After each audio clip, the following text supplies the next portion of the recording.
Kaugnay po ng pagbibitiw sa gabinete ni Vice President Leni Robredo, kasama natin ngayon dito sa studio, si Political Science Professor Edmond Dayaw mula sa University of Santo Tomas. Prof. Dayaw, good morning. Welcome po sa Unang Hirit. Good morning. Good morning. Kayo, nasubaybayan nyo balita. Anong basa nyo?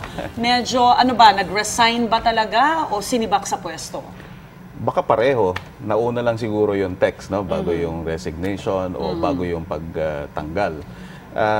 Kasi sa totoo lang, medyo nung umpisa pa lang alangan na sila, no? Yung pagiging miyembro ng kabinete ni VP Leni at yung pakikitungo din ng presidente sa kanya. No? So, meron namang explanation, meron silang differences daw. No? So, siguro it was just a matter of time. May sinasabi rin na dun sa liham naman ni VP Leni na may mga pag-uumpisa ng pagtatangka na matanggal siya sa pwesto. Ang term niya nga, nakaw, no? Hindi daw niya papayagin ito. Anong basa niyo dyan? Ang tanong kasi dito, sino ba ang nagnakaw ng ano? Kasi sa una pa lang, no, tuwing may eleksyon naman sa atin, merong investigasyon, merong nagrereklamo, no? Sa totoo lang, sa eleksyon sa atin, parang wala yatang natatalo, lahat dinadaya. No? So, ba't hindi natin hintayin yung desisyon ng Electoral Tribunal? Supreme Court naman ito, no?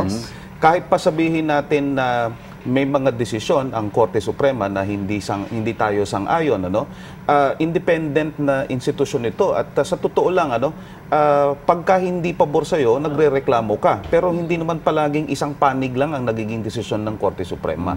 Isa ako sa mga petitioners laban sa paglibing kay dating Pangulong Marcos.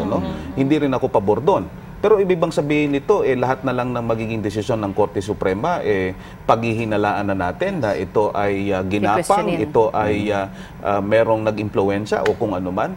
Sa akin, ang tingin ko dito, it's mind conditioning. Kasi sa totoo lang, marami din nagtatanong, ano ba yung naging resulta talaga nung nakaraang eleksyon? Okay?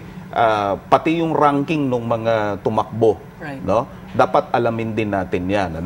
Pangalawa, bakit ang daming report din? Dapat ang gobyerno imbestigahan din ito, no? Bukod tangi yung nakaraang eleksyon na ang pag-iimpluwensya ng boto, wag na nating sabihin na kung anong paraan ng pag-impluwensya, hindi sa lokal, kung hindi diretso sa national. So, itong, well, I don't know if you can call this falling out because they never got along in the first place. Very early into their terms, barely 5 months silang nasa pwesto, wala nang magiging role ang Vice President as of now.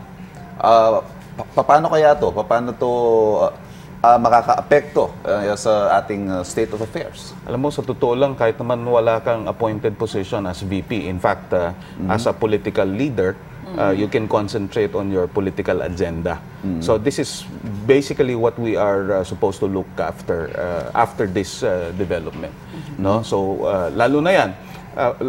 Kasi tinatahi nila doon sa paglibing sa dating Pangulong Marcos. Yung sabi nila merong konkreto na plano, no, na tanggalin siya sa pwesto dahil doon sa naging desisyon ng Korte Suprema. So, kung magkadugtong yon, dito natin makikita kung paano nga niya madudugtong. Kasi sa tingin ko, alangan Hindi tamang sabihin natin na parehong issue. Magkaiba yan So parang ang mensaheng nababasa ko sa sinasabi nyo, dapat maging mapanuri yung mga tao. Dapat. Alam mo, mapanuri ang mga tao. Tingnan mo, ilang beses na silang nagtawag ng rally laban sa paglibing sa dating Pangulo. Ako, lagi kong sinasabi, petitioner ako. Sumali ba ako doon?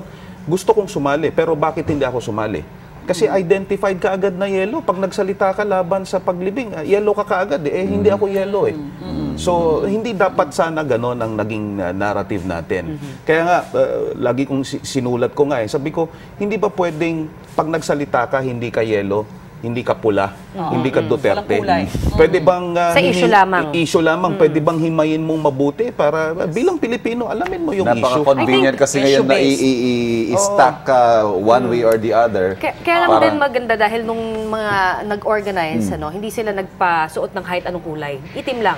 Pero pag tinignan mo sa social media, kahit na hindi sila nagsuot ng kung anong kulay, Merong halata mong kanya-kanya. yelo. Kasi may personalities na May Bukod doon sa personality. personality, Yung mga nila, nasa stage. yung pagtawag nila, yelong-yelo.